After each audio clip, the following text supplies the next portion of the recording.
کل اسلامی نظریاتی کونسل اسلام آباد میں ایک بہت اہم اجلاس ہوا جس میں چاروں مکاتب فکر کے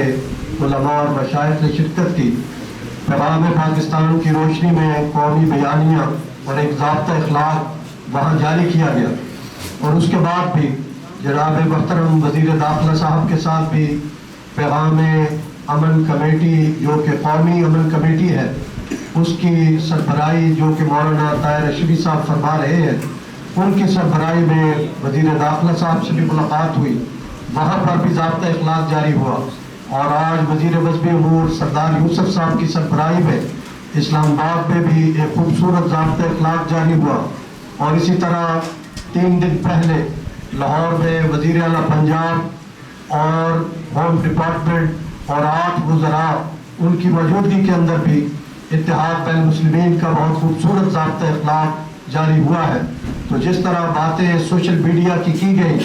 ہم نے دیکھا جو لوگ باہر بیٹھے ہوئے ہیں ملک سے باہر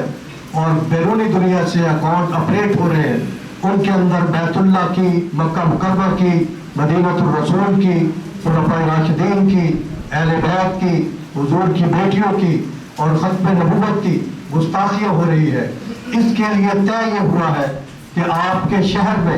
جتنے بھی افیشل ادارے ہیں، آپ فوراً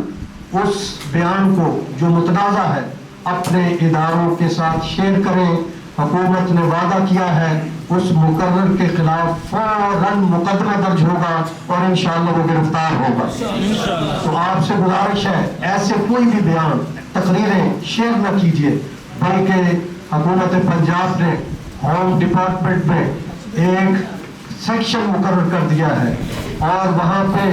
انہوں نے نمبر بھی دے دیے ہیں، وہ نمبر بھی ہم آپ سے شیئر کر دیں گے جو ہم سے لینا چاہے۔ ہم نے مرکزی علماء کونسل کی شورا کے اجلاس کے اندر بھی پورے پنجاب سے آئے ہوئے علماء کو ہوم ڈپارٹمنٹ کے وہ نمبر بھی شیئر کیے ہیں، واٹس ایپ نمبر ہے، ان پہ فوراً آپ شکایت کر دیں کہ اس جگہ اس مقرر نے اس شہر میں اس ادارے میں